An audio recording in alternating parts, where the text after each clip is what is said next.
Bueno,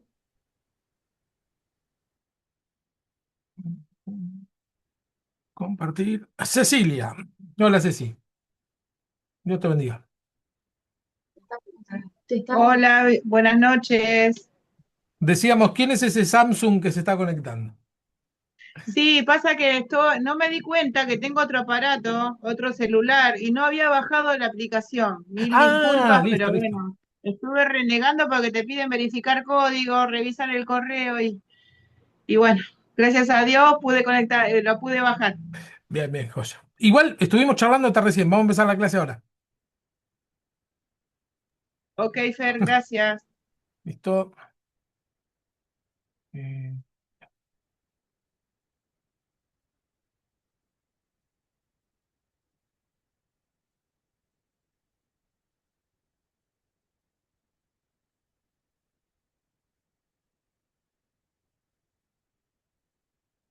ahí estamos.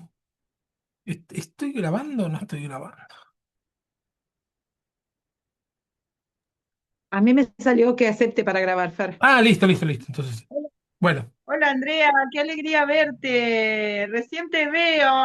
Qué bendición. ¿Todo bien? Hola, Ceci, qué lindo verte también. Lindo. Bendiciones. Hola, Nanu. Bueno, bienvenida nuevamente. Hola, Ceci. Gracias. Hola, Nanu. Bueno, la materia es los escritos o Ketubim. Arrancamos con la explicación de por qué. La Biblia que Jesús y los apóstoles conocían no era el Antiguo Testamento tal cual lo conocemos nosotros. Eran los textos del Antiguo Testamento que tenemos nosotros, pero estaban acomodados de forma distinta, ¿sí? Y obvio, no le llamaban Antiguo Testamento porque no había un Nuevo Testamento para llamarle antiguo a ese corpus de libros. No, se le llamaba Tanaj, que sería la Biblia hebrea. Era una colección de libros sagrados agrupados en tres grandes secciones. Así como nosotros tenemos la Biblia separada en dos grandes secciones, Antiguo Testamento y Nuevo Testamento, bueno, la Biblia judía tiene, se divide en tres secciones. La primera sección es la Torá, que es el Pentateuco. La segunda sección son los Nevi'im. Y la última es los Ketuvim, es decir, los escritos, que es lo que vamos a ver en esta materia. Es decir, que todo lo que no es Torá o no es Nevi'im, todo lo que resta en el Antiguo Testamento, que es un montón, son los Ketuvim o los escritos. Este triple canon es conocido por su acrónimo Tanakh, la T, la N y la K. La T es de Torah, la N es de Nevi'im y la K de Ketuvim. Por eso se llama Tanakh. Bueno, el orden de el Tanakh o la Tanakh. La Tanakh no sigue el orden cronológico ni el mismo orden de la Septuaginta ni de nuestras Biblias cristianas. Es así, las Biblias cristianas, cuando pongo Biblias cristianas me estoy refiriendo a las cristianas evangélicas. ¿Está bien? La Septuaginta es una traducción que se hizo del Antiguo Testamento al griego hace muchísimos años antes de Cristo. ¿Sí? Después, la Iglesia Católica lo que hace es perdón, tomar textos de rollos de la Septuaginta para su Biblia. ¿Vieron que la Biblia católica tiene libros que no están en la Biblia evangélica? Miren, acá tengo la Biblia esta, esto se me acaba de ocurrir hacerlo, yo creo que tengo alguna Biblia católica acá. Esta es la Biblia Reina Valera, ¿sí? Entonces vemos el Antiguo Testamento, Génesis, Éxodo, Levítico, Número, bueno, los primeros cinco libros están igual, ¿no? Después tenemos Josué, Jueces, Reyes, etcétera, ¿no? La Biblia que nosotros conocemos, desde Génesis hasta Malaquías, ¿está bien? Ahora, la Biblia, acá, esta de Jerusalén, es católica. Fíjense que tienen otros libros, no sé si llegan a verlos ahí, que están en azul, que son tenemos Segunda Reyes, Primera Reyes, Segunda Reyes, Primera Crónica, Segunda Crónicas, Esdras, Nehemías, Esdras 1, Esdras 2, Tobías, Judith, Esther, Esther sí lo tenemos, Primera Macabeos, segunda Macabeos, tercera Macabeos, cuarta Macabeos. Job, Salmos, oración de Manasés, otro agregado. Proverbios, Eclesiastés, Cantares, sabiduría, Sirac. Después tiene Isaías, Jeremías, Lamentaciones, Baruch, y creo que es el último, sí. Y después el mismo orden, ¿no? Hasta Malaquías. ¿Qué pasó? Cuando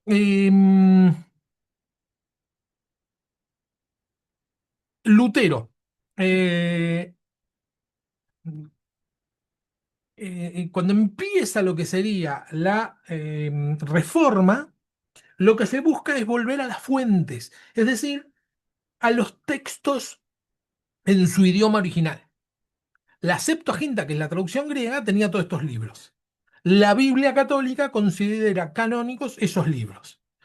Entonces, lo que hizo el protestantismo incipiente es decir, bueno, vayamos a la Biblia judía a ver qué es lo que tienen. Nos vamos a regir según lo que dice la Biblia judía. Por eso, nosotros tenemos el Antiguo Testamento tal cual, o más o menos parecido, a la Biblia hebrea, mientras que los católicos no. Por eso, la Tanakh no sigue el orden cronológico de la Septuaginta, sería la Biblia que utiliza el catolicismo, o nuestras Biblias cristianas. Tienen otro orden. Son los mismos libros, pero en otro orden. El orden es así. El primer gran grupo igual al nuestro. Génesis, Éxodo, Levítico, Número, Deuteronomio. ¿Está bien? Lo que sería el cuerpo fundamental, en el sentido que es el fundamento del resto de la Biblia. Los profetas, acá ya cambia. Lo que sigue en el orden son los profetas. Josué, jueces. Samuel es un solo libro. Reyes es un solo libro. Isaías, Jeremías, Ezequiel y los 12. Es decir, que tiene, dentro de los profetas, esto ya lo vimos cuando vimos profetas, ¿no? Tiene 4 libros que nosotros no consideramos proféticos, que son Josué, Jueces, Samuel y Reyes, y tiene 4 libros que son a lo que nosotros sí consideramos profetas. Isaías, Jeremías, Ezequiel y los 12. Los 12 son toda esa lista que tenemos nosotros de los que llamamos profetas menores. Es un solo rollo, es decir, un solo libro donde están los 12. Bien, eso ya lo vimos en la materia pasada. Y acá vienen los escritos. Los escritos son Salm, Job, Proverbios, Ruth, Cantar de Cantares, Eclesiastés, Lamentaciones, Esther, Daniel, Esdras, Nehemías, Crónicas. Constituyen el cierre del canon hebreo, reuniendo poesía, sabiduría, literatura apocalíptica, narraciones históricas que no encajaban en las 2 primeras secciones. Es decir, lo que no es Torah, es decir, no es la base fundamental. Y no es lo profético. La voz profética lo que hace es indicar el camino por donde se debe seguir. ¿Sí? La Torá dice tal cosa, bueno, hay que ir por acá. Ese sería el leitmotiv de los profetas. Ahora, los escritos, el resto, es como la parte más humana. Es decir, Salmos, Job, Proverbios, son libros poéticos, podríamos llamar, que son los libros donde la persona expresa su vida en relación a Dios, ¿sí?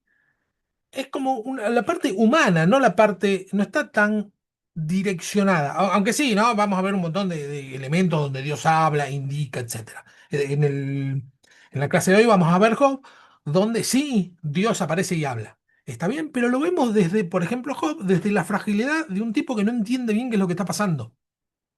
¿Está bien? Siempre se ve muy desde el punto de vista humano. Con frecuencia Jesús y los apóstoles se referían a la ley y a los profetas, como una designación abreviada del Antiguo Testamento, o mejor dicho, de la Biblia. ¿Sí? Dice Mateo 5:17.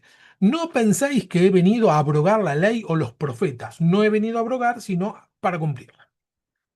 La ley y los profetas, está diciendo la Torá y los Nevijim.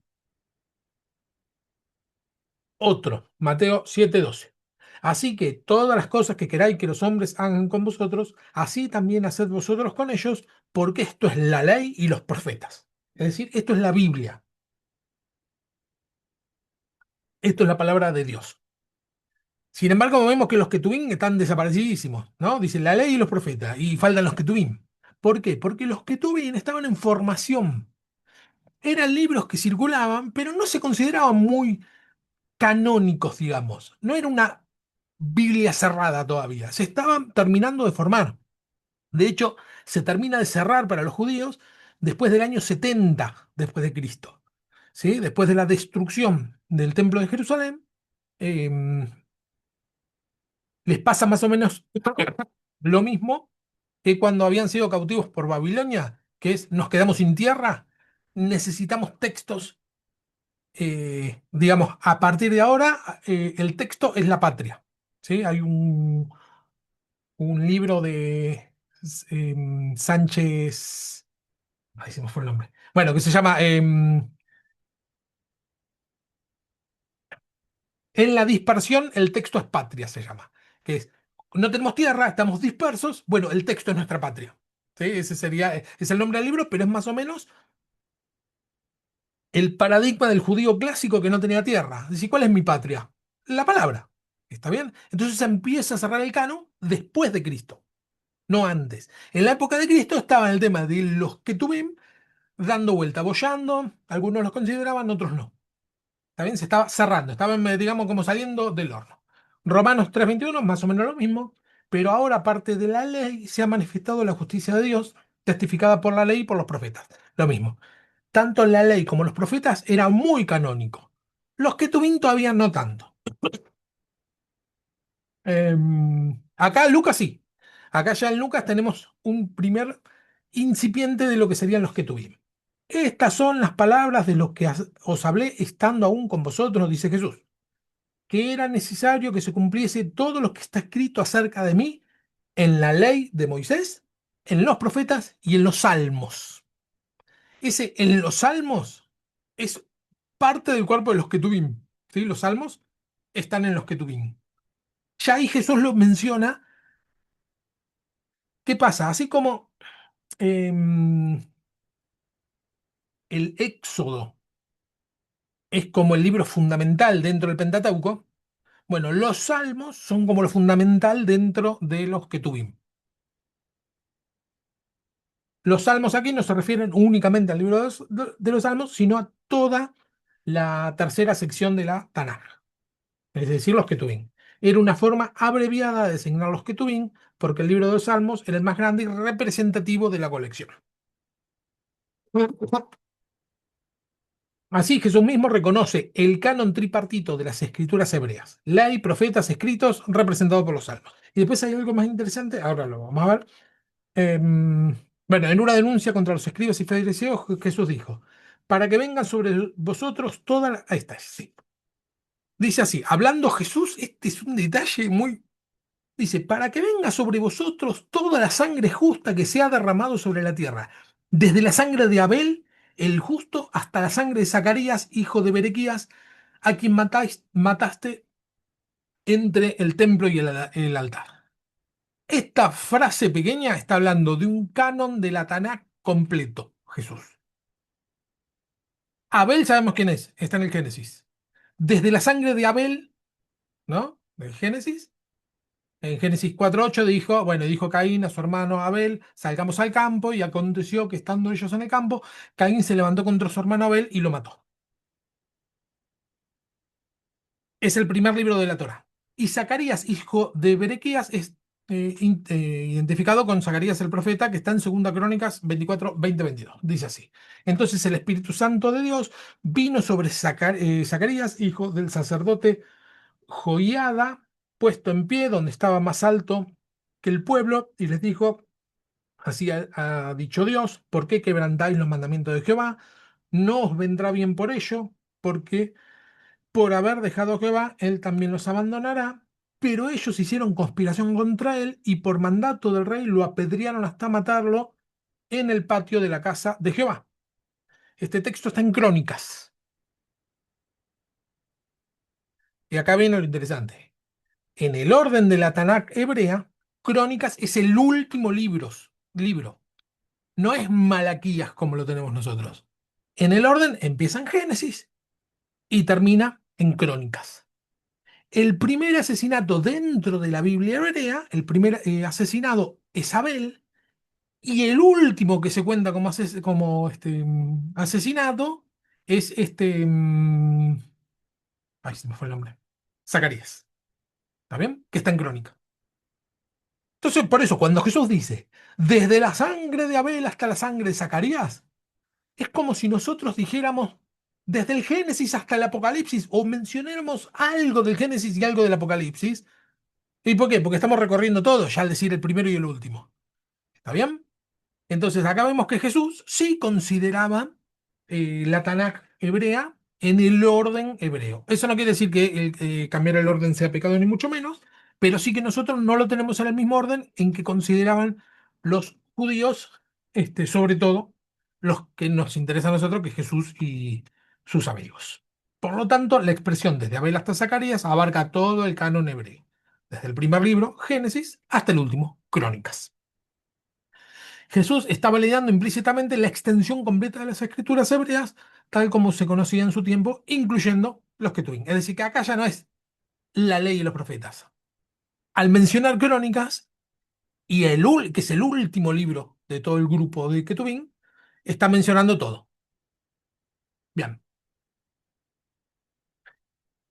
Importancia teológica del lugar de los Ketuvim dentro de la Tanaj. Desde la lectura teológica del canon, el orden no es meramente cronológico, es decir, si nosotros tuviéramos que ordenar algo dentro de la Biblia, pondríamos los acontecimientos primeros primero y los acontecimientos últimos últimos. Es que nosotros leímos mucha historia y entendemos la historia muy así.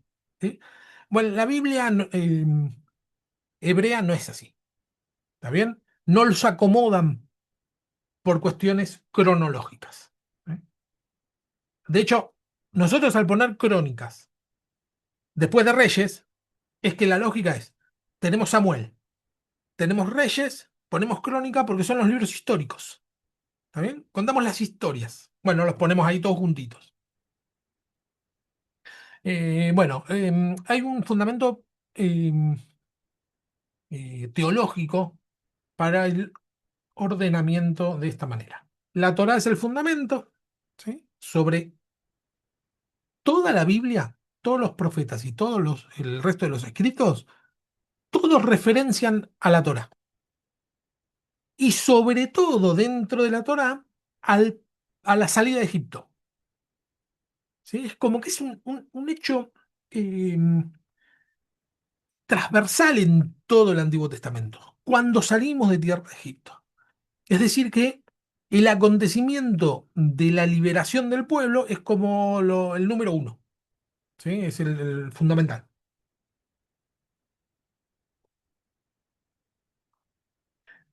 Bueno, la Torá es el fundamento. Los profetas pueden leerse como la aplicación de la Torá, es decir, hay que hacer esto, hay que hacer lo otro. El profeta te va a decir, eh, por cuanto hiciste tal cosa, perecerás. No, no, me arrepiento. Bueno, bueno, si te arrepentís, ¿por qué? Porque va todo dentro de la ley.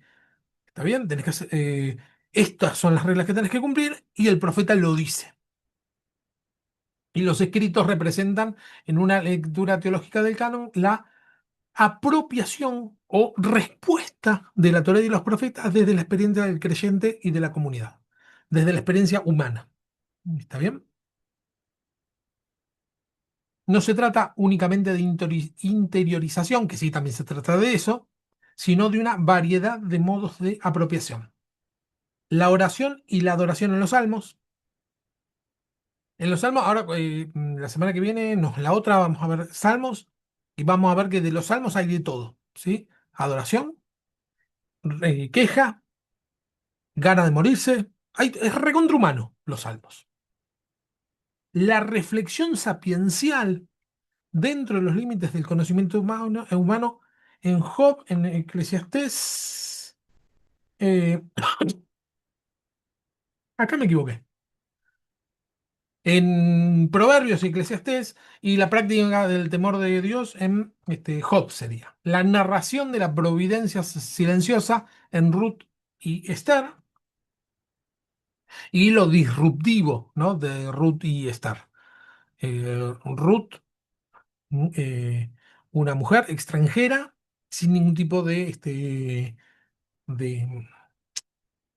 de voz dentro de todo el Antiguo Testamento y de golpe el Señor la elige, ¿no? Que tiene que ver con su devoción. Y está lo mismo, ¿no? Una elegida que Esther es uno de los pocos textos, lo vamos a ver más adelante, que no se menciona o se menciona muy poco a Dios. Sin embargo, está presente en todo, ¿no? Nosotros lo vemos, porque fíjense que cuando a Esther le dice,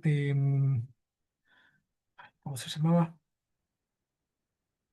Que le dice, ¿quién sabe si Ruth, No, no, Esther, sí. eh, el que le dice, ¿quién sabe si para esta hora has venido al reino? Uno de los personajes principales, se me fue el nombre. Vos. Mm, mm. Bueno, no importa. Cuando se Ah, lo... Mardoqueo. Mardoqueo. Lo que le dice es, ¿quién sabe si para este momento no has venido al reino? Nosotros cuando lo leemos, entendemos, ¿quién sabe si Dios no te puso para esto? Pero no lo menciona Dios. Es como que es obvio, ¿no? En todo el relato es obvio que está Dios atrás de todo. Sin embargo, no lo menciona directamente. Eso lo vamos a ver más adelante. Porque después de ver todo este detalle, vamos a ver libro por libro. ¿Está bien? La idea es que podamos leer todos estos libros en el transcurso de esta materia. ¿Está bien? Bueno, la esperanza apocalíptica y resurrección en Daniel. Aunque Daniel está muy discutido si va dentro de los que tuvieron o no, eso es aparte. Eso cuando veamos Daniel, el relato de la restauración posexílica en Esdras y Nehemías. Y la reinterpretación sacerdotal de toda la historia en Crónicas. Es decir, toda la historia de los reyes, hay una reinterpretación en Crónicas. También lo vamos a ver cuando lo veamos. En el canon hebreo, Daniel se encuentra en los Ketubín, no entre los profetas, a diferencia de nuestras Biblias. ¿Sí? Nosotros, Daniel lo tenemos como dentro de los profetas. Dentro en el canon hebreo, no. Y se discutió mucho si Daniel entraba o no entraba. Uno de las características que había dos características que tenían que tener para ser parte de lo que serían los profetas. La primera característica era que un detalle técnico sería, ¿no? No manchar a los dedos cuando se tocaba la tinta. Un detalle técnico, pero que implica cierta antigüedad, ¿no? Que si no, no tienes algo nuevo. Y la otra es que tiene que estar escrito en hebreo para ser considerado dentro de los profetas. Y Daniel tiene una parte en hebreo y una parte en arameo. Entonces es como que no lo veían bien los judíos. ¿Está bien? Entonces eso puede ser uno de los motivos por lo cual no está dentro de los profetas, porque si no, para nosotros como que entra justito pues, dentro de los profetas, pero no está dentro de los escritos. Y además el género apocalíptico era como una cosa medio de moda en la época que se escribió Daniel, ¿no? Que es alrededor de unos años antes de Cristo y unos años posterior de Cristo. La forma esa de escribir, vieron que es re parecido, tiene mucha semejanza al Apocalipsis de Juan, ¿no? La forma de escribir, bueno, tiene que ver con el género. Bueno, la Tanakh termina con Crónica, cuyo cierre es particularmente significativo. Crónicas termina con el edicto de Ciro, ¿sí? Para que suban a Jerusalén y que lo reconstruyan. Es decir, que la Biblia hebrea termina con una esperanza, que es decir, vayan y reconstruyan. El libro de Malaquías, que así termina nuestro canon, le pasa algo más o menos parecido.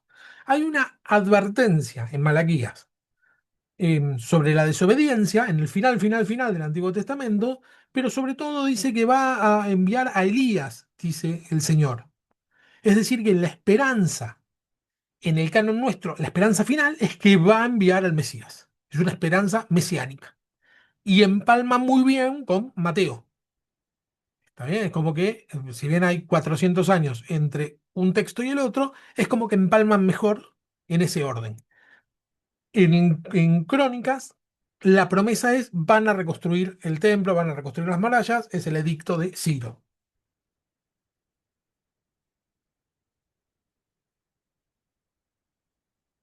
Bueno, estructura de los que tuvimos. ¿Preguntas hasta acá? ¿Comentarios? Seguimos. Que eran Estructura, discriminadores los sí. judíos. ¿Cómo? Que eran discriminadores los judíos. Eran discriminadores, sí, pero ¿por qué? ¿A qué te referís? Porque al rechazar el libro de Daniel porque estaba en arameo y era, o sea, dale, Dale, léelo, fíjate lo que dice. Sí, sí, claro. claro, O sea, no importa aquí si está escrito en inglés o en francés. Fíjate que lo que importa es lo que está escrito, que es interesante lo que claro, pasó ayer y todo.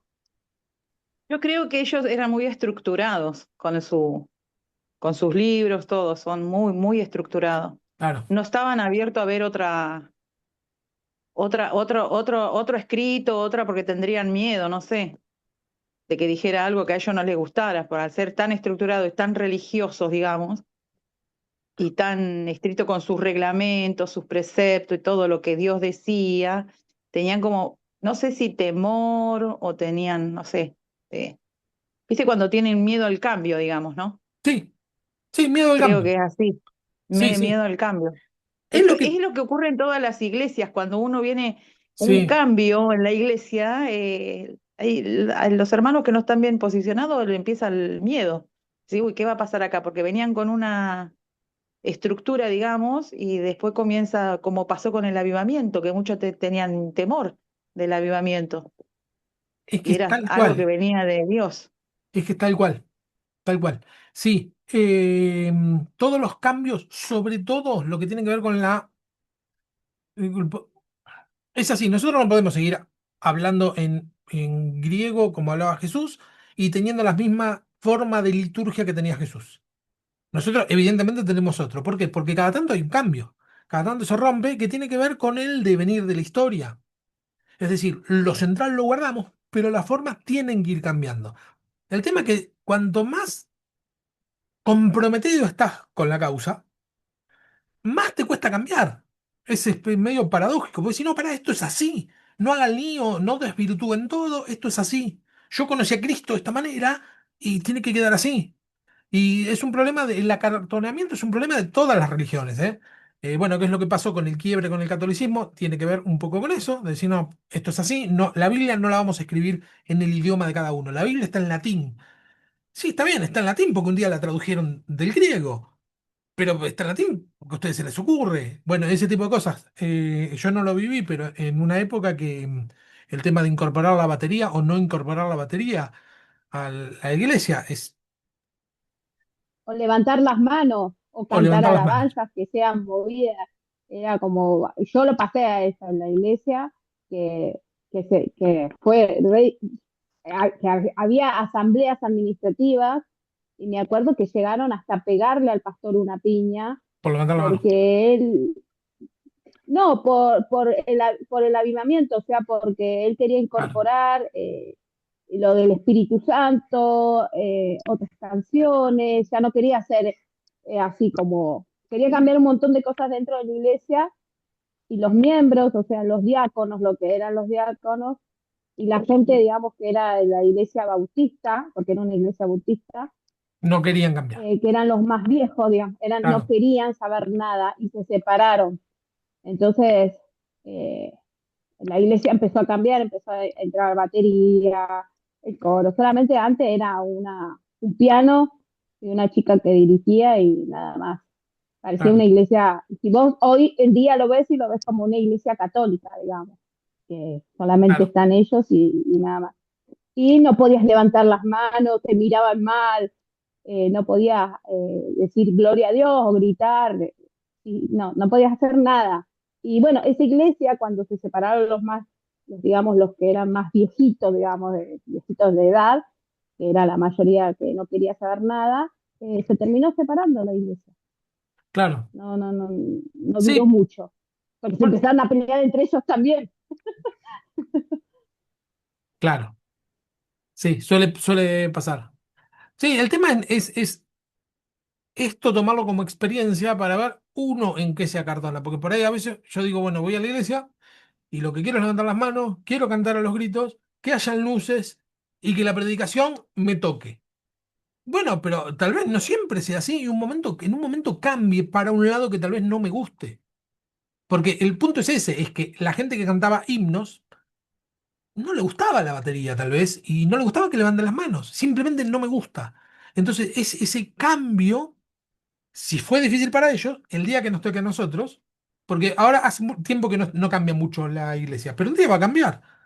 Bueno, poder estar un poco flexibles, a decir, bueno, este es el cambio, aunque no me guste, voy a tratar de adaptarme, porque yo quiero seguir perteneciendo. No quiero acartonarme,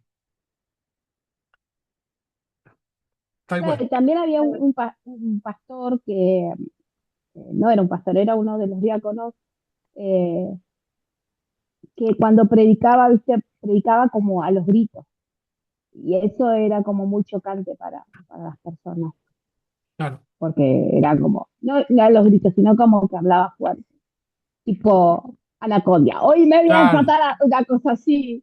claro. Era como mucho para acostumbrado a que estemos, bueno, estamos acá orando, y cantar coritos y los himnos, el himnario tenías también. Bueno, hay una iglesia que fuimos un tiempo en Capital, un pastor que ahora se está medio haciendo famoso, dejó el pastorado y está saliendo en todos lados, se llama Gabriel Ballerini, me sale en casi todos lados. Se está haciendo medio famoso, pero hacía algo que me parecía re interesante, que era, estamos modernizando la iglesia, era una iglesia bautista, estamos modernizando la iglesia, entonces cantaban canciones nuevas y las mezclaban con himnos viejos. Y lo que nos decían era, acá vienen personas que tienen 80 años, que vienen a la iglesia antes que yo haya nacido, decía el pastor ¿no? Yo no puedo venir y cambiarlo todo y que de golpe no tengan más iglesia. Ellos necesitan cantar himnos y de alguna manera sentirse parte. Entonces lo que hizo el cambio, que sea de una manera progresiva, que los viejitos se sientan integrados, no es que de golpe vos ya no tenés más iglesia. Eso me pareció muy apropiado y muy sensible a, no es que si, ah, viejo, tienen que cambiar. No, bueno, voy a cambiarlo, pero tener paciencia. ¿Está bien? Claro, porque a las que más les cuesta cambiar es a las personas adultos mayores. Sí, sí, Les sí. cuesta muchísimo. No tienen.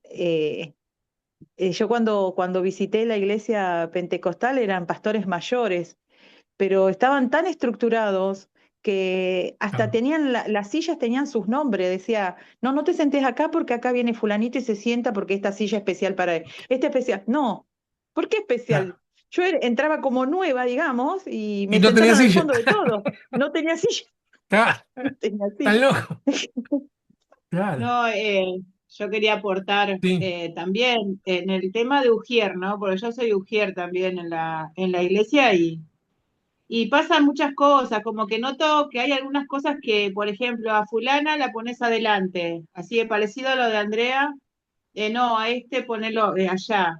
O pasan para que sean ministradas las personas y los agarran y como que lo acompañan, pero hablando mal y pronto los están empujando y claro, lo sacan de esa administración tan linda, ¿no? Que cuando tuve yo una oportunidad, lo hablé con mis pastores y les dije, las personas, bueno, acá yo no soy nadie como, bueno, soy una hermana, no más, pero, o sea, ¿qué diferencia hay que los que estén ministrando o imponiendo manos, ¿no? Que se acerque a la persona a que la estés empujando para adelante? Es claro, como que también la que está, o sea, la persona que está de líder en mi iglesia es muy estructurada. Y por ahí, Ceci, vos fijate que tenés que estar atenta, no te pongas a charlar con la gente. O sea, a ver, ¿somos soldaditos o vamos? O por ahí una persona que viene y me está contando un problema. Es que para eso está la iglesia. O sea, no te preocupes que yo estoy prestando atención, pero no le puedo dar claro, la espalda a una persona que me viene a buscar o a preguntar algo. O sea, hay cosas que yo hablo por la iglesia donde voy yo, porque es como que quieren todo, que esté todo tan organizado como que se sale del propósito, ¿no? De lo claro. que es la casa de Dios. Sí, sí, si te olvidas de lo humano, no te sirve nada estar muy, muy Claro, organizado. Sí, claro, claro. sí, sí. Y ahí, bueno, para eso hay que estar atento. Entonces, uno me parece que la tarea que tenemos es tratar de estar, nosotros ser lo más flexible posible y tener paciencia con los que no lo son, ¿no? Tener paciencia y ayudarlos a que sean un poco flexibles. Yo digo que ahí como que se busca manipular al Espíritu Santo. porque como dice Cecilia, ella tiene ese don de ir a hablar con la persona o que la persona venga y les cuente, porque, a ver, nosotros estamos preparados para que las personas se nos acerquen y que nos cuenten sus cosas, entonces uno poder ministrarlo, poder hablarlo. Y es como que le cortan la inspiración al Espíritu Santo de cuando te impiden a vos de que lo hagas Ah, y quieren como manipular al Espíritu Santo y eso no viene de parte de Dios. claro. Eh, Claro, claro, sí, es un cuando momento tan especial. porque Para mí es un la momento iglesia se empieza muy especial. a confundir, a decir esto es una iglesia, vamos a hacer esto así, así, así, así, y no es así, es como Dios quiere, como el Espíritu Santo quiere, y no como las personas queremos, los humanos. A veces perdemos, la iglesia pierde ese amor, el amor Claro, por las almas, Sí. el amor por la persona, Bueno, claro. por el que viene. Es decir, yo porque, a ver, gracias a Dios, estuve en una buena iglesia y estoy madura, no me dolió lo que me hicieron, decir, no, en esta silla no, en vez de colocarme allá primera porque viene por primera vez, Claro. no, me sentaron en la última silla porque después me entero porque no tenía pollera y tenía Ah, pantalón. Entonces, como que no fui con un amor, con un ímpetu de querer trabajar en campaña, porque van a empezar en campaña, me ofrecí todo, no, dijeron, no, habla con la pastora, tenés que usar pollera. Y no, listo, chao, chao, claro. hermanitos, me voy, pero que es una pena porque tenía una muy buena adoración, una muy buena presencia del Espíritu Santo, pero no lo dejan actuar, le dicen como al Espíritu Santo, hasta acá, después déjanos a nosotros. Y no es así. Eh, por eso dice la palabra, ¿no? Que el amor a los finales de los tiempos, el amor de muchos se va a enfriar. Tal cual. Y es así como está, yo lo estoy viendo ahora. Y con buenas intenciones, ¿eh? Pues Ah, sí, no son intenciones mezquinas. Es decir, no, yo quiero hacer lo a mejor para el mí Señor. Sí, está bien, me pero ha con buenas. pasado en un momento, Sí. me ha pasado en un momento que yo sentí una autoridad, o sea, cuando hablé, porque digo, yo quiero, a ver, hacer este comentario a tres sugieres que estaban conmigo junto con la líder. Te digo, si nosotros antes de arrancar la iglesia, porque vamos una hora antes de que empiece la reunión, estamos orando y lo ponemos todo en manos de Dios, que se mueva como Él quiera, que sea la voluntad como Él quiera. No entiendo, o sea, y como que obviamente, siempre como decimos, con respeto, pero eh, a mí me choca, porque como dice Andrea, así como festejamos cuando un alma vuelve a los caminos de Dios, para mí son cosas importantes que también ahora se ve mucho eso, de que tenemos que estar ahí como detectando eso y marcarlo también, porque para eso estamos en la iglesia, ¿no? Porque Claro, si nos molesta algo tenemos que marcarlo. tal Pero cual. oramos que se haga la voluntad de Dios, muévete como quieres, que y de Eh, repente estructurado, viste, de todo Claro. ortodoxo, toda una cosa, es como que no. Sí, sí, movete Eso, como quieras, pero dentro de este parámetro. Sí, sí. Claro, entonces todo eso Claro. viene a ¿sabes colación de qué? que rechazaron el libro de Daniel. Todo esto Bueno, que tal todo cual. esto es a Claro. colación para los hermanos que Es después van verdad, a ver el video, es es por verdad. eso, porque rechazaron el libro de Daniel y que venía el estructuramiento viene de antaño y que todavía no hemos Sí, roto con tal cual. eso. Claro. Sí, y que sigue todavía. Bueno, otra vez escuché una predicación de Dante Gebel que él dice cuando era chico, estaba al lado del portero, que antes era portero, el que ya la gente dice que él vio que una señora bajó de un auto, dice, vestida muy provocativamente, dice, antes de entrar a la iglesia, apagó el cigarrillo y entonces el portero, dice, el mujer que estaba ahí le dijo que no entrara a la iglesia porque no estaba adecuada vestida Ah, para entrar a la casa de Dios, que bla, bla, bla, bla. Entonces él dice, por eso porque la gente mucho lo criticaba, porque siempre hay gente de la iglesia donde está él, gente con un arito, con tatuaje, y él dice que él no es quien para rechazar a las personas, porque en sí está para recibir a esa gente, porque uno no viene por la apariencia, sino por lo que él siente, lo que le pasa a esa gente, lo que está pasando.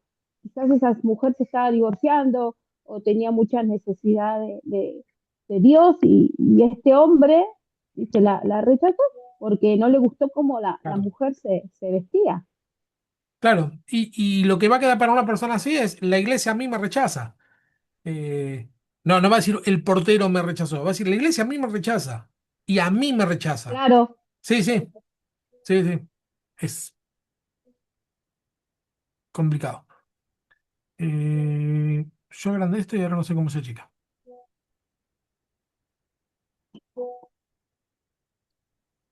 Ahí está. Bueno, avanzamos, sí, a ver, nos quedamos para el tema de Daniel. Bueno, estructura de los Ketuvim en la Biblia hebrea. A diferencia de lo que encontramos en las Biblias castellanas tradicionales, que siguen la traducción griega de la Septuaginta, la Biblia hebrea dispone escritos en tres subdivisiones claras, como dijimos recién. Perdón, como dijimos recién, no, estoy en Ketuvim. ¿Está bien? Se dispone los Ketuvim, es decir, los escritos, también se dividen en tres. ¿Está bien? Son tres grupos. Primero se llama el libro de la verdad, así llamados por el acróstico formado por las iniciales de sus tres libros, que es eh, TMA, de los que se puede, cambiando el orden de las consonantes, es decir, con mucha imaginación, queda Emet, que quiere decir verdad. Es una especie de ayuda a memoria. Que sería Job, Proverbios, así es como se pronuncia lo que puse al lado en hebreo. Y Salmos. Ese sería Alguna vez eran un poquito más grandes esas letras. ¿No los ves? ¿No No, se no las ve? veo las letras. No, veo a Sí. estructura que tuvimos, después el libro de la verdad, Job, y después lo demás no lo veo. No importa, tranquilo. Ok.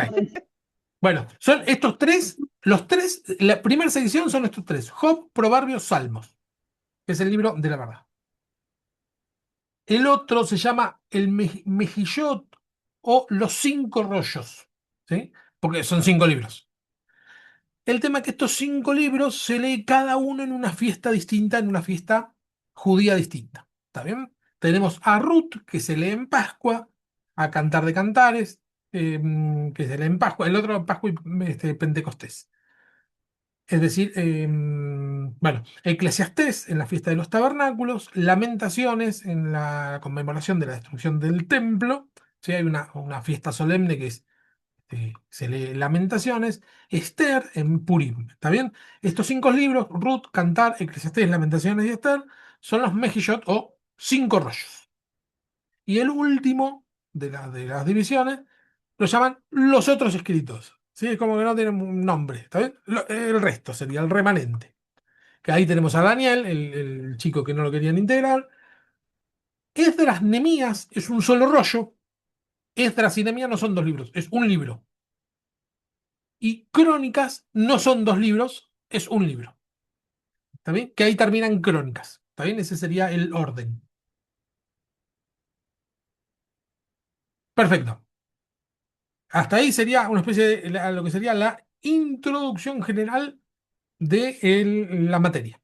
¿Está bien? Y ahora ya arrancamos con Job. Vamos a ver una parte, hoy vamos a ver una parte estructural, podríamos decir, de Job, y la semana que viene ya nos vamos a meter en el libro propiamente dicho. La idea es que para la semana que viene puedan leer todo Job. Es larguísimo Job, ¿sí? Tenía 40 y pico de Job. Sí, 42 capítulos. Así que para leerlo en una semana tendrían que leer 6 capítulos por día. Eh, pero si leen 10 lo terminan antes. Bueno, eso igual lo voy a dejar de tarea. El título hebreo del libro procede del nombre de su protagonista, Hiob sería. Hiob. El Aleph con este puntito es una especie de o, lo que vale son los puntitos. Hiob. Y esta es una B. ¿Está bien? El bet. Transliterado habitualmente como Hiob o Hiob. La tradición griega lo adaptó a Job y la traducción latina como Job. De ahí deriva la forma española Job. La I se transforma en J. ¿Está bien? Que no reproduce exactamente la fonética hebrea original, sino que refleja la transmisión del nombre a través del griego y del latín. ¿Está bien? Ahí tenemos a Job. Significado. El tema que puede significar dos cosas según la raíz de donde provenga la palabra. No hay un consenso en cuanto a qué significa Job.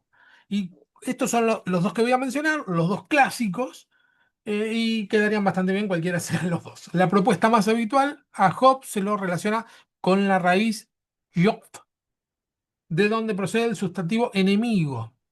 ¿Sí? A partir de ahí, algunos estudiosos han sugerido que el nombre podría significar algo parecido a el perseguido, el odiado, el objeto de enemistad. Pasa que con el hebreo, una palabra, mejor dicho, todas las palabras tienen múltiples significados, inclusive hay palabras que significan lo contrario, lo contrario del significado original, según el contexto. ¿Sí?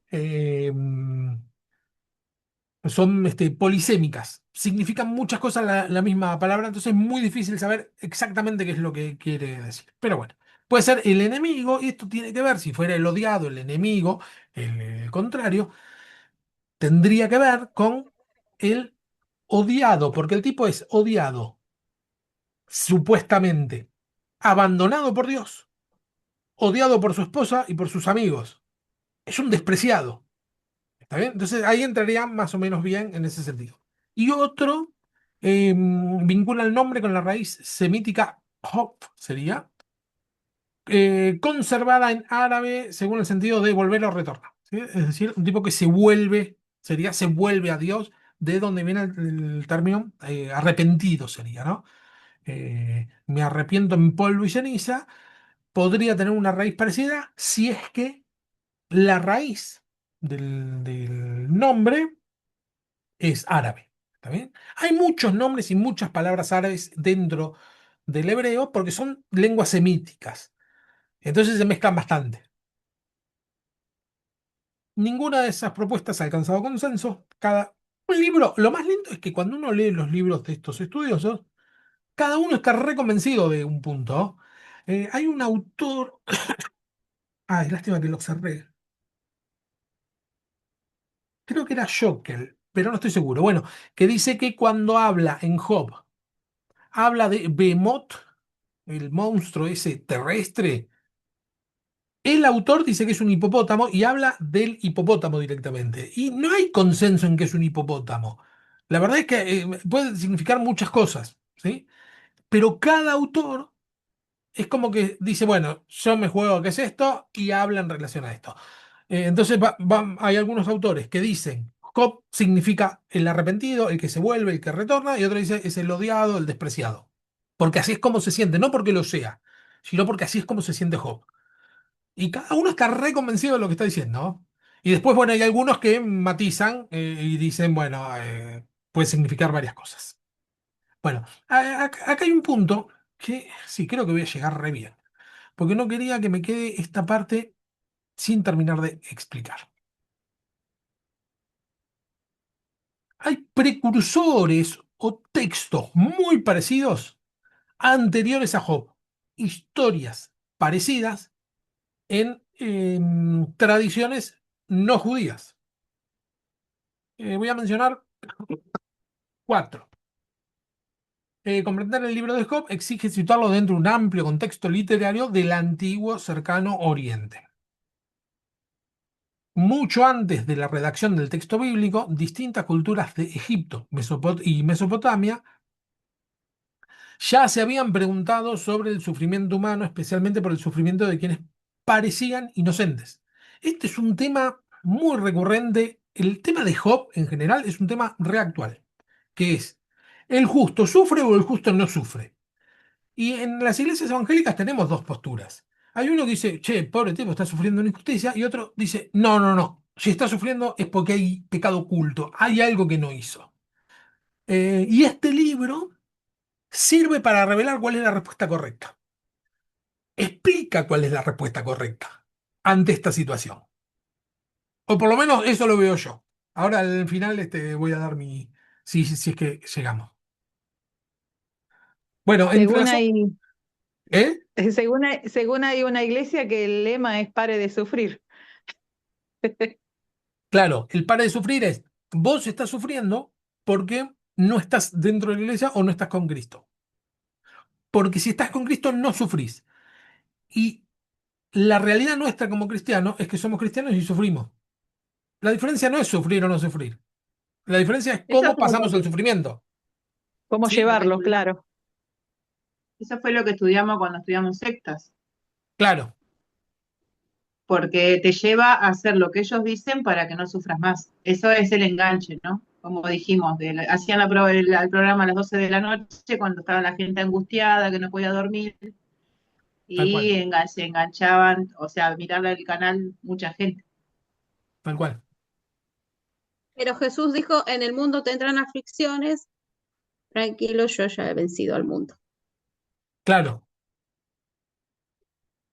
Esa frase algunos lo toman para decir, bueno, en Cristo no vas a tener aflicción. Pero en realidad te está diciendo, vas a tener aflicción.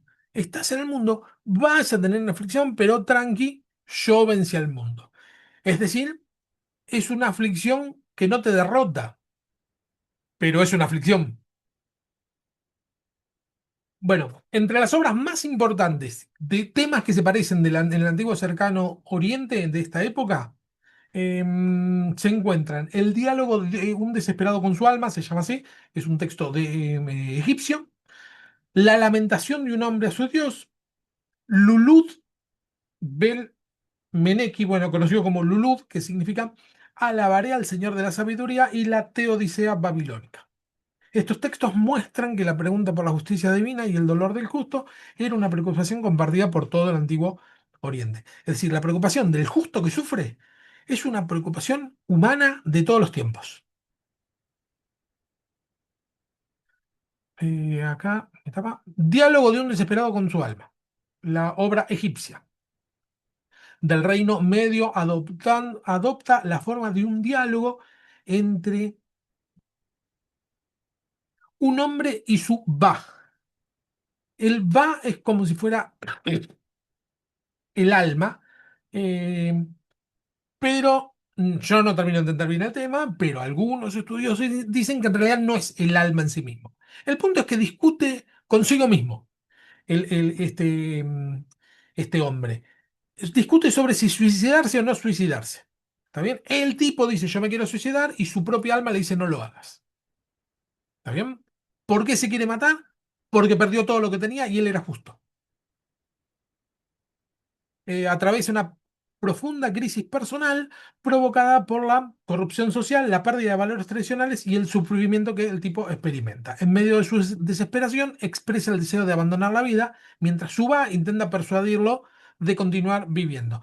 Hay un salmo que más no tiene nada que ver con esto, ¿no? Pero el que dice, alaba alma mía al Señor, este, Y no te olvides ninguno de sus beneficios. Salmo claro, 103. el numerito me mataste. Es el 103. Es, Bendice alma mía a Jehová y no te olvides ninguno de sus beneficios. claro, es una persona hablando consigo, no consigo mismo, con su alma. ¿Está bien? El alma sería el centro de todas las emociones. ¿Está bien? Entonces es como que a ver, nosotros muchas veces discutimos con nosotros mismos, que no es con nosotros mismos, sino con distintas posturas. Por lo general, la emoción y el pensamiento son el clásico. ¿Sí? Decir, bueno, pero esto es así, sin embargo me siento de esta manera. Bueno, esta discusión, por lo que vemos, es de todas las culturas y de todos los tiempos. ¿Está bien? Pero bueno, esta discusión, texto es medio parecido. El desenlace del texto sigue siendo objeto de debate entre los especialistas. La obra suele compararse con el libro de Job por varios motivos. Ambos textos utilizan el diálogo como recurso literario. ¿Vieron que es uno, el Job? Son diálogos, pero son diálogos tipo, a mí me hace acordar a libros de Platón, diálogos, por ejemplo, diálogos en el banquete, sí, pero así dialogás. Una persona empieza a hablar, una persona empieza a hablar y no termina más. Porque habla, habla, habla, habla, habla, habla, habla. Y después el otro habla, habla, habla. ¿Pero cómo te acordás de todo? Bueno, porque es un género literario. También no es una charla normal. Bueno, sin embargo, las diferencias son igualmente significativas. Mientras el texto egipcio se centra en una crisis existencial provocada por el desorden social, Job desarrolla una reflexión explícita sobre la justicia divina y la relación entre Dios y el sufrimiento humano. Lo central de Job es ¿Cómo puede ser? Esta pregunta es típica de cualquiera que se acerca o cualquiera que está lejos de Cristo y dice, ¿cómo puede ser que exista un Dios bueno y todopoderoso y que exista el sufrimiento? ¿Sí? ¿Cómo puede Dios permitir el sufrimiento? Bueno, esta pregunta está en Job. Que decir, ¿cómo puede Dios permitir el sufrimiento? Encima arranca Job contando cómo es el motivo. Y el motivo nos parece re flojo a nosotros. Es como que es inentendible. El motivo es que Satanás le dijo, ah, mira este. Bueno, está bien, podés tocarlo. Le dice, pará, ¿yo qué hice? Es como una conversación ajena que no tiene nada que ver con Job.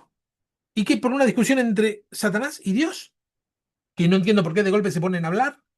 Esto después lo vamos a desarrollar en la clase que viene. Eh, ¿Por qué de golpe se ponen a hablar? Termina ligando Job. Es re injusto. ¿Está bien? El texto presenta una injusticia. No es una interpretación que sea una injusticia, el texto de Job. Es que el texto claramente muestra un tipo muy justo, sufre una injusticia y después de recibir la injusticia parece que se le acabó lo justo, porque de golpe quiere enjuiciar a Dios, quiere pelear con Dios, de golpe se quiere matar, ¿no? Entonces el hombre justo deja de ser justo. Pero bueno, eso lo vamos a ver la semana que viene. Me estoy adelantando. Otro texto muy parecido, lo que se llama Lamentación de un hombre a su Dios, se llama el texto, y hubo un autor, pero no me acuerdo el nombre, muy famoso, que lo llamó el Job sumerio y así suele llamárselo. La importancia de esta obra para el estudio de Job no reside únicamente en sus semejanzas, sino también en las diferencias. El protagonista sumerio supone que el sufrimiento debe ser consecuencia de alguna falta cometida contra su Dios, aunque desconoce cuál es. El protagonista dice lo que dicen los amigos de Job. Vieron que los amigos de Job le dicen, bueno, algo hiciste. Fíjate, porque vos decís que sos justo, pero no, no puede ser. Justo no puede ser, le dicen los amigos de Job a Job. En el caso este del Job sumerio, el propio protagonista dice, algo hice y no sé qué es. Pero algo hice, no puede ser que esté sufriendo y ser inocente.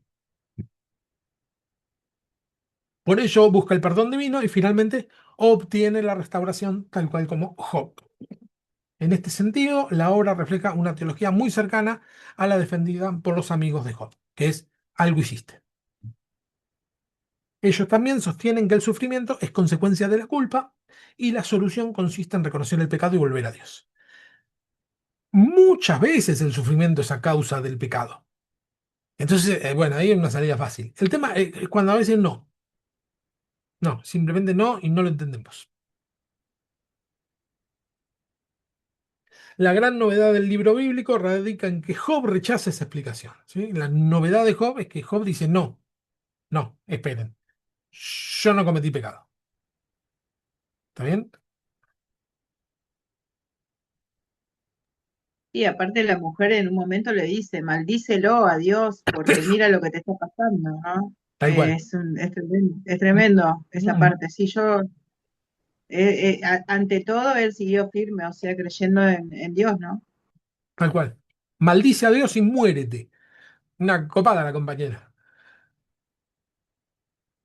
Bueno, la Teodicea babilónica, esta obra mesopotámica, escrita en forma de diálogo poético, presenta la conversación entre un hombre afligido y un amigo que intenta responder a sus inquietudes. A diferencia de otros textos de sufrimiento del antiguo Cercano Oriente, aquí el problema no se limita al dolor personal, sino que se convierte en una reflexión sobre la justicia divina y el aparente desorden moral del mundo. ¿Y me quedó uno? No, seguimos con la misma. Esta composición resulta especialmente importante para el estudio de Job porque comparte con él varios elementos fundamentales. Ambos textos presentan a un hombre que sufre sin encontrar una relación evidente entre su conducta y su desgracia. Es decir, las desgracias son muchísimas, que si me mandé alguna, es tan chiquito que ni siquiera lo veo, y la maldición que me está lloviendo es muchísima. Ambos cuestionan la explicación tradicional según la cual el sufrimiento es siempre consecuencia del pecado. Además, los dos utilizan el diálogo como recurso literario para explorar distintas respuestas al problema.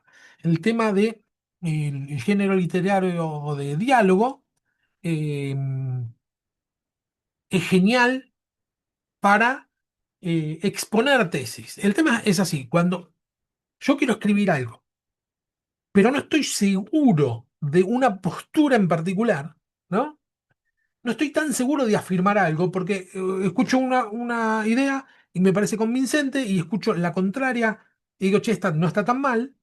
Bueno, ¿cómo se dice? El género literario, diálogo es perfecto, porque puedo escribir todas las posturas, ¿está bien? Sin quedar pegado con ninguna, necesariamente.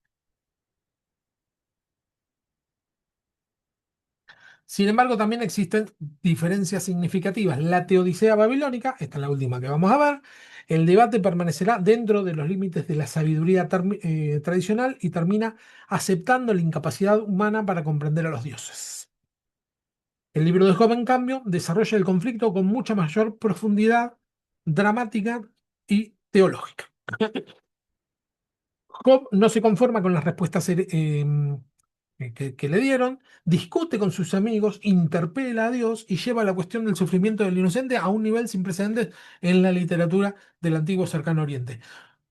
Porque lleva la discusión, es así, esto lo vamos a ver la semana que viene, o tal vez, no sé si quede algo para la otra, que es las primeras discusiones con los primeros tres amigos es, es largo, porque Job da un discurso, el amigo le responde.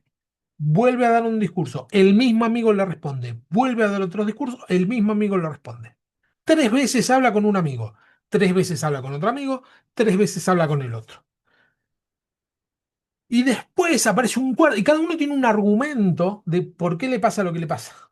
Y después aparece el último, que creo que es el Yud, que no está dentro de los tres, es un cuarto amigo que aparece, que es el joven, y el cuarto amigo da su postura también al respecto.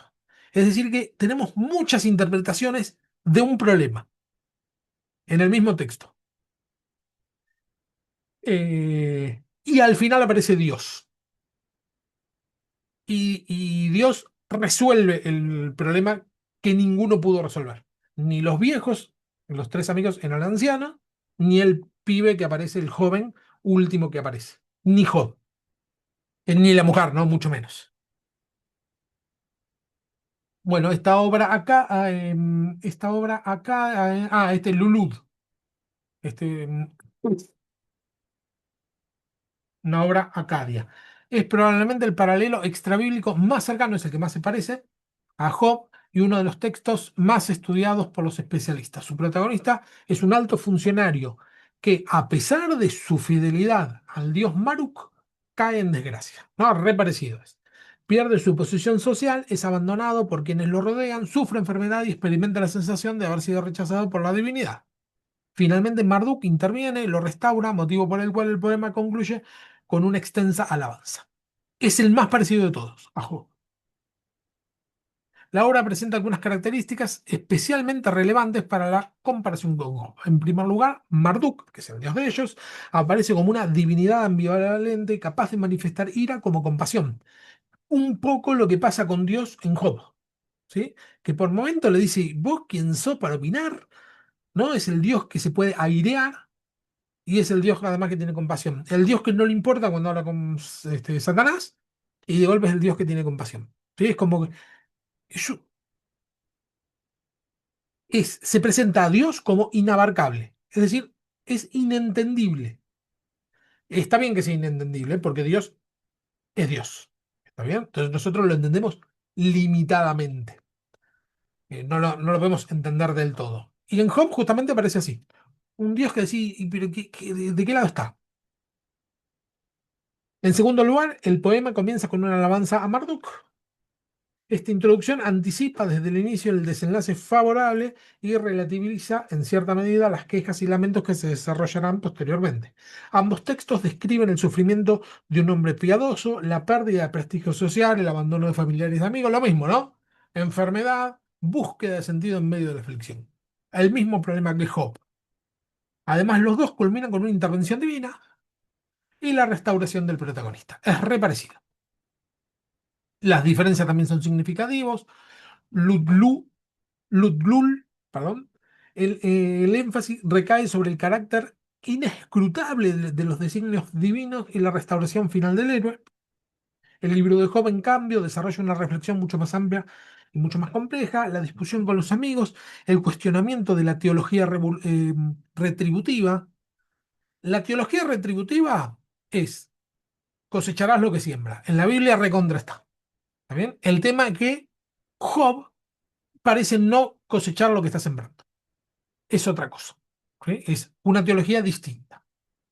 Los discursos divinos sobre la creación y la profundidad psicológica de los personajes convierten a Job en una obra sin paralelos exactos dentro de la literatura del antiguo Cercano Oriente. Es decir, Job se parece muchísimo, es posterior a estos otros libros, pero tiene algunas diferencias. Y acá viene lo que me parece a mí más interesante de decir con respecto a esto. Cuando nosotros vemos textos que no son los bíblicos y que de golpe la Biblia parece que está copiando historias de otros pueblos. Cuando los estudiosos comenzaron a comparar la Biblia con los textos descubiertos en Egipto, Mesopotamia y Siria, surgió una pregunta inevitable. ¿Hasta qué punto los autores bíblicos dependieron de las culturas de los que los rodeaban? A finales del siglo XIX y comienzos del XX, la arqueología produjo descubrimientos extraordinarios en la Mesopotamia. Las excavaciones realizadas en las antiguas ciudades de Babilonia, Nínive, Asur y otras regiones sacaron a la luz miles de tablillas escritas en escritura cuneiforme. El punto es que en toda esta zona es una zona muy seca. Casi todo se conserva en excelente estado. No hay tanta destrucción. Es un lugar para la arqueología que le encanta, ¿sí? Entonces se encuentran cosas viejísimas en perfecto estado. Bueno, la primera vez por primera vez los investigadores pudieron leer relatos, himnos, leyes y obras sapiensales que eran mucho más antiguas en gran parte que la literatura bíblica, ¿no? Entonces, yo veo un texto que se parece mucho y que es anterior, digo, bueno, evidentemente el que escribió Job se inspiró en Lutlul. Ahí me salió. Los estudiosos encontraron relatos de la creación anteriores al Génesis. Esto lo vimos cuando vimos Pentateuco. Narraciones de un gran diluvio semejante a la historia de Noé. Códigos legales, ¿se acuerdan del código de Hammurabi que habíamos visto? Que es igual, es una copia de lo que tenemos en el Antiguo Testamento. Muy parecidas a ciertas leyes del Pentateuco. Textos sapiensales, es decir, de sabiduría, que abordan problemas muy parecidos a los que aparecen en Job y en Eclesiastés. Es decir, textos anteriores muy parecidos a los textos bíblicos. Muchos investigadores concluyeron entonces que habían encontrado la clave para explicar el origen de la religión de Israel. La mayoría de los autores que Sí. ¿dijiste algo, Ceci, o se te prendió solo? Porque no entendí. Ay, perdón. No, seguro. No, Ah, listo, listo. disculpen, estaba atendiendo y no me di cuenta. Ah, listo, listo. Bueno, muchos investigadores concluyeron entonces es esto, ¿no? Decir, bueno, la Biblia es una copia de otras historias. Así nació el llamado panbabilonismo. El pan quiere decir todo, completo. Babilonismo, Babilonia, es decir, todo nace en Babilonia. El babilonismo es todos los textos del Antiguo Testamento dependen de textos de Babilonia. Algunos representantes de esta escuela llegaron a sostener que prácticamente cada elemento importante del Antiguo Testamento tenía su origen en Babilonia. La creación del Génesis se explicaba mediante el Enuma Elish, el diluvio de la epopeya de Gilgamesh o de Atraish. La legislación mosaica derivaba de los códigos legales mesopotámicos. En el caso de Job, el descubrimiento de textos como Lutlul, no me sale entero, Lutlul Bel Nemenki y la Teodicea babilónica pareció confirmar esta hipótesis. Las semejanzas eran evidentes. En todas estas obras aparece un hombre justo que sufre, cuestiona el sentido de su desgracia y busca una respuesta ante el aparente silencio de los dioses. Con el paso del tiempo comenzaron a aparecer problemas cada vez más evidentes. El primero consistía en distinguir entre semejanza y dependencia, una cosa que se parezca a otra cosa que dependa. Dos textos pueden parecerse por muchas razones distintas. Uno pudo haber copiado al otro, ese sería el panbabilonismo, dice eso, el Antiguo Testamento está copiado de los textos babilónicos, pero también ambos pueden depender de una fuente en común. Es decir, había una fuente anterior y los dos toman de ahí. O simplemente, que esto es lo que creo yo, pueden reflejar preocupaciones compartidas por sociedades que viven en contextos similares. Es decir, el, es esto. ¿Se parece Job a los textos babilónicos? Sí, pero, pero ese parecido puede ser, y creo que yo es así, porque hay una cuestión de pregunta inquietante en relación a la injusticia. Es natural que todo el mundo hable de eso y el Hijo de Dios o pueblo de Dios, inspirado por Dios, le pregunte a Dios, ¿y esto cómo se explica? Y que Dios revele la historia de Job. Es decir, hay una preocupación en el ambiente, pero esto nos pasa a nosotros. Vamos a suponer, si alguien escribe un libro sobre cómo Dios te puede ayudar a dejar de depender del celular, ¿no? Y no ser un celular dependiente. Entonces yo oro y el Señor me da una respuesta de cómo salir de eso. Y después escribo un libro al respecto. Bueno, eso quiere decir que yo copié a, no sé, a,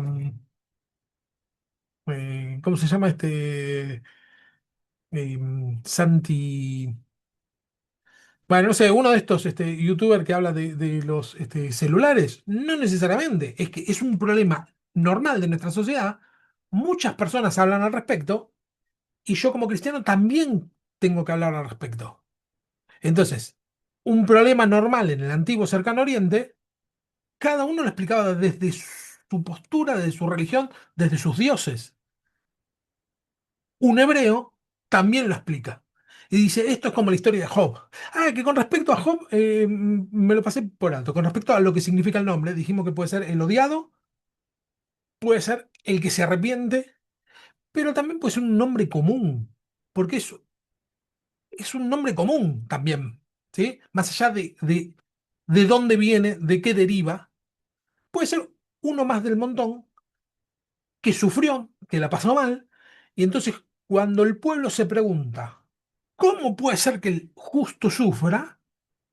Dios recuerde la historia de Job. Y entonces la cuentan primero de generación en generación y finalmente se pone por escrito. Esto lo paso, esto lo paso, esto lo paso. Bueno, todo lo que acabo de decir es lo que escribe acá. Después del babilonismo, encontraron en Ugarit. Pasó lo mismo con Ugarit y pasó lo que se llamó el pan-ugaritismo, que es lo mismo, cayeron en el mismo problema, pero con los textos ugaríticos. La lógica es igual al panbabilonismo, es decir, típico de descubrimiento nuevo. Yo descubro algo, me vuelvo loco y digo, ah, todo depende de acá. Y no, las preguntas eran normales y Dios responde a su pueblo. Por lo menos así lo veo yo en relación a estas coincidencias. Para mí coinciden porque eran de la misma sociedad, el mismo momento, el mismo lugar, las mismas preguntas. Em, el hecho que dos pueblos compartieran una misma familia lingüística y vivieran en una región geográfica próxima hacía inevitable la existencia de numerosas coincidencias culturales. O sea, que las coincidencias son coincidencias porque es de la misma cultura. Obvio que van a coincidir en un montón de cosas. La mayoría de los especialistas reconoce que Israel formó parte del mundo cultural del antiguo cercano oriente. Los autores bíblicos no escribieron en aislamiento, ¿no? Sino que se ve la cultura. Compartieron lenguas, símbolos, imágenes, formas literarias y preocupaciones religiosas con pueblos vecinos. Lo que le preocupaba al pueblo vecino era lo que le preocupaba a los israelitas. Por esta razón, resulta natural encontrar paralelos entre la Biblia y las literaturas de Egipto, Mesopotamia, Uragarit y otras culturas de la región. En consecuencia, hoy se prefiere hablar de contexto cultural compartido, apropiación creativa o reelaboración teológica antes que dependencia directa. Y bueno, reelaborar una historia. Hay una historia que se cuenta así Y nosotros, desde la perspectiva cristiana, eh, yo trato de evitar decir cristiano porque estamos en el Antiguo Testamento, ¿no? Pero desde la perspectiva del pueblo de Dios, tenemos también una respuesta.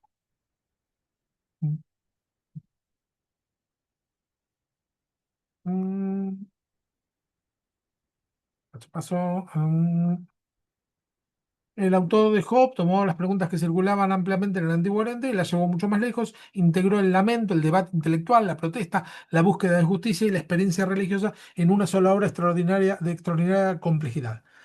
El punto es que la construcción de estos textos no tienen un autor, ¿sí?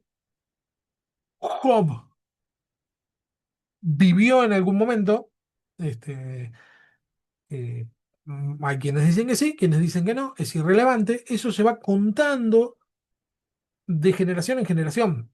Encima, la datación, la fecha en que existió Job es de la época de los patriarcas, es muy anterior a donde nosotros más o menos lo tenemos ubicado.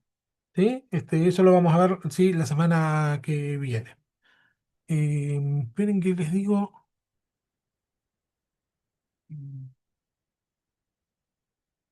Sí, Yo ayer. busqué, Fer, y me decía que era como una literatura sapiencial, ¿puede ser? Sí. Me Job salía eso, como que es literatura sapiencial, sí. Tiene sí, muchísimo de que no, literatura. que es un desconocido el que lo escribió, que no sale como. Es que ningún texto de la Biblia, del Antiguo Testamento, tiene autor. Eh, Sobre todo de esta época, se fueron, porque no se ponía, recuerden que no se ponía por escrito. Se fueron contando de generación en generación, de boca en boca, ¿sí? Entonces todos conocían la historia de boca en boca y tratando de hacerlo de forma repetitiva para que no se agregue ni se saca nada, ¿no? Hacerlo bien estructurado. Y después se supone, una de las posturas más reconocidas o más aceptadas es que se pone por escrito cuando están cautivos en Babilonia, que es, perdemos el templo, perdemos el contacto de generación en generación porque nos disgregaron, pongamos por escrito esto, ¿sí? Entonces ahí es donde se escribe todo, donde se pone todo por escrito. Es una de las posturas más razonables. Eh, y entonces, ¿quién lo escribió? Bueno, alguien lo escribió, pero el que lo escribió no lo estaba inventando, no es que él de primera fuente habló con Job, sino que venía de generaciones anteriores. Bueno, esta es la tarea. Tarea. Leer el libro de Job y elaborar un resumen esquemático de su contenido. Ahora lo copio y se los mando. Debe indicar, sección por sección, qué ocurre en cada parte del libro. Es decir, en la primera parte Dios habla con Satanás. Después de esto, aunque no digan primera parte, segunda parte, después de esto discute con fulano. Después discute con Mengano. ¿No? Más o menos estructurarlo de cómo es que viene el libro. Bueno, por ejemplo, quién habla, quién responde, qué tema se desarrolla y cómo avanza la historia. No se trata de un resumen general, es decir, no hagan un resumen de todo el libro porque es enorme, ni una reflexión personal, sino un esquema ordenado de la estructura y del desarrollo del libro. Un esquema. Ting, ting, ting, ting, ting. Porque lo que vamos a ver la semana que viene es el libro, ¿sí? De Job. Sí, ahora sí. Cuadro sinóptico. Cuadro sinóptico. Vos sabés que no me salía la palabra. Y yo decía, ay, ¿cómo era que Yo se justo estaba por decía? decir lo mismo. Yo decía, ay, ¿cómo era que se Te decía? cuento que Digo, yo bueno, desarrollo los una idea. obviaba hacer al cuadro Claro. sinóptico Bueno, en la escuela. ahora lo vas a hacer para Cristo. Voy a tener que amigarme. Todo por el Señor. Más que Pero nada porque, es mucho mejor porque pones así sí, los amigos de Job, sí, contexto de circunstancia, después pones los amigos, ta, ta, ta, ta, ta, y pones las características excelente. de cada uno. Si por algún motivo no pueden hacer la tarea, conéctense igual la semana que viene. No digan, y no lo pude hacer, bueno, no me conecto. ¿Está bien? No se hagan problema. La clase va a estar igual la clase. No sé por qué me acordé cuando nos mandaste a hacer la maqueta de Jerusalén, el templo de Jerusalén. Va, el dibujo, maqueta, no recuerdo, pero ahí sí que renegué. Pero bueno, la verdad que fue cierto porque me quedó tan grabado Claro, las partes del lugar. Era es muy lindo, la verdad, que el trabajo que hicimos nos quedó. Y bien, qué bueno. valió la pena. Bueno, me alegro. Sí, esto en la medida que lo van leyendo, y el tema que es largo y medio pesado para nuestra manera de leer, ¿no? Porque a veces buscamos cosas más breves. Estos son discursos largos, es medio... No estamos muy acostumbrados a leerlo. Yo no sé si ustedes leyeron alguna vez Job de pe a pa, eh, Sí, yo pero... lo leí, Ah, a mí me gustó. Me bien. gustó interesante las cosas que Claro, tenía, ¿no? y resulta muy interesante. Es muy, no, y aparte, qué sé yo, por más de lo que sea, una vez me dijeron que era una fábula, después ahora leí que es una literatura, pero te ayuda a afrontar las dificultades, que por más claro, que vos eh, hagas lo que hagas, siempre vas a tener alguna dificultad, porque ahí es donde Dios te, no sé si te prueba, pero sí te va, digamos, como que te va mejorando tu carácter, va mejorando tu manera de vivir, cómo afrontar las cosas, que vamos aprendiendo. tal cual. Sí, y una de las partes más difíciles de entender a veces. Es muy almático el libro de Job, Tal cual, tal cual. Bueno, casi todo lo que es Ketubim pero tiene termina mucho de eso. espiritual. Claro, claro. Y pasa que aparece Termina, Dios, al final aparece Dios, no le queda otra. claro, dándole paso Y a si Dios. entra, decís, bueno, dale. Sí, Claro. y Job se da cuenta que dice, no, no voy a... Cuando entra Dios, Job dice, ya no voy a hablar. Dos veces entra Job y dice, no, no, ya no voy a hablar, ¿eh? Pero la primera dice, ya no voy a hablar, vuelve a hablar de Dios y después viene la famosa, de oídas te oía oídos, pero ahora mis ojos te ven, que es el mismo. Yo te preguntaré y vos me responderás como diciendo, yo ya no me quejo más después que aparece Dios. La postura de Job es totalmente distinta. Es Es decir, lo que pasamos, uy, es lo que pasamos en la actualidad, ¿no es cierto? Cuando nos pasa algo, enseguida lloramos, nos quejamos, pataleamos, después a lo último estaremos reconociendo que Dios es el que va a hacer todas las cosas, tal cual. que estamos haciendo todo Sí, de y caprichosos sí. que somos, de actores que No, somos. claro, pero el punto es que la intervención de Dios hace que te cambie todo el panorama. Porque uno genuinamente va delante de Dios y se queja y tiene... Y cuando aparece Dios, es como que te mueve todos los papeles y decís, pará, lo que yo creía que era importante no era importante y lo que por ahí no le llevaba el apunte, sí, a eso le tendré que haber dado importancia. Es como que ordena las prioridades. Claro. Y aparte Bueno, otra si de me, las cosas es que nos pensamos como a veces tenemos nuestra época de creídos, ¿no? De decir, ay, ¿por qué me pasa esto a mí? ¿Por qué si yo soy buena, oro, hago ayuno, hago esto? Y el Señor te dice, mi hijo sufrió por vos, a Claro, él le pusieron muchas cosas, o sea, él como que él sufrió más que vos y vos te estás quejando capaz que, no sé, por una pavada o porque no te alcanza el dinero o por lo que sea, ¿no? Por lo que nos pasemos, pero Jesús sufrió más que nosotros y además Jesús nos advierte, vuelvo a repetir lo mismo, que en el mundo tendrán aflicciones, claro. pero tranquilo, yo ya he vencido el mundo. Y después una de las frases que me gusta de Job, que también aprendí durante el transcurso de mi vida es, Dios da, Dios quita. Claro. Sí, sí, sí. Es el lugar justo, ¿no?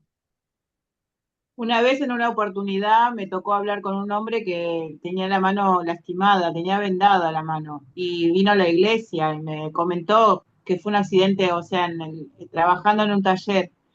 Y le digo, ¿se imagina lo que sufrió Jesús, que murió por nosotros? Al Claro, lado de, sí, la verdad, al lado de eso, no, esto no es nada, la verdad que me estoy quejando de lleno. claro. Pero es cierto, porque es un punto para reflexionar en Tal muchos cual. aspectos, ¿no? Bueno, hasta acá la clase. La que quiero orar para terminar